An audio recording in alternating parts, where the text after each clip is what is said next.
এই নিলয় 1 মিনিট, তোমার সাথে আমার কথা আছে। হ্যাঁ, কি কথা বলো? হাসান, তুমি একটু স্লোতে যাবা, তোমার বন্ধুর সাথে আমার কিছু কথা আছে। ওই থাকুক, কি কথা বলো? না না, তুমি একটু স্লো যাও।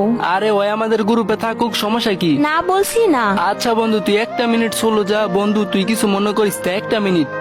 কি কথা বলো? তুমি আর আজকের পর থেকে হাসানের সাথে চলাফেরা করবা না। ওর সাথে চলাফেরা করবো না মানে? কেন, কি হয়েছে? আমি না বলছি না, কারণ হাসান ভালো ছেলে না। এইটা আবার কেমন কথা বলতাছ? ওই খারাপ মানে? ওই যদি খারাপ হয়ে থাকে আমিও তো খারাপ হই। এত কিছু তো আমি শুনতে চাই না। আমি না বলছি না। তুমি আর আজকের পর থেকে হাসানের সাথে চলাফেরা করবা না, কারণ হাসান ভালো ছেলে না, আমি এটা জানি। তুমি হাসানের সাথে চলাফেরা করবা না। তোমার কাছ থেকে আমি এত কথা শুনতে চাই না। আমি না বলছি তো না। এইটা আবার কেমন কথা বলতাছ? ওই খারাপ মানে? ওই যদি খারাপ হয়ে থাকে আমিও তো খারাপ হই। তুমি খারাপের সাথে রিলেশন করো কেন? বন্ধু তুই কিছু মনে করিস না, আর আপু আপনিও কিছু মনে করেন না। আমি একটা কথা বলি, আসলে বন্ধু আমি না তোর অনেক ভালোবাসি, সাথে আপুর অনেক ভালোবাসি। তো আমি চাই না আমার জন্য তোরা কোনো ঝগড়া বা কিছু করস। আমি যাই, ভালো থাকিস বন্ধু, আর আপু আপনিও ভালো থাকেন। আচ্ছা বন্ধু দাঁড়া 1 মিনিট। আর তুমি এগুলো কি বলতাছ? ওরে সাইডে দিবো মানে? হঠাৎ এসে বলতাছ ওরে সাইডে দিতে, তোমার সমস্যা কি? তুমি এত কথা বলছিস কেন? তুমি তোমার বন্ধু হাসানকে ছাড়বা নাকি আমাকে ছাড়বা? তোমার কাছে সব, তুমি ডিসাইড করো তুমি কাকে ছাড়বা। বন্ধু তুই আমার জন্য কেন আপুর সাথে এরকম করতেছিস? তোরা দুজন সুন্দর করে মিলেমিশে থাকিস, আর আমি যাই। বন্ধু তুই বেশি কথা কইস না তো, তুই একটু চুপ থাক।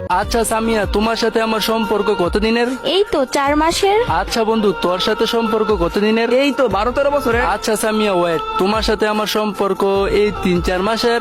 আর বন্ধু তোর সাথে আমার সম্পর্ক এই 12-13 বছরের। আচ্ছা এই যে তোমার সাথে 3-4 মাসের রিলেশন, আজ পর্যন্ত আমার বন্ধু বলে নাই তোমার ছাইরে দিতে। আমার এই বন্ধু আমার সব সময় বলতো তুই কিন্তু তোর গার্লফ্রেন্ড কোনোদিন ছাইরা যাবি না, আর ওরে সব সময় ভালোবাসবি। আর তুমি কিনা বলতাছো আমার বন্ধুরে ছেড়ে দিতে। আসলে একটা কথা কি জানো, যেদিন নাকি আমার জ্বর আসছিল, মানে ওই দিন মানে 3 দিন আমি বাসায় ছিলাম, মানে আমার অনেক জ্বর ছিল। তুমি কি করছো? ফ্যামিলির জ্বর দেখাইছো আর যাও নাই, কিন্তু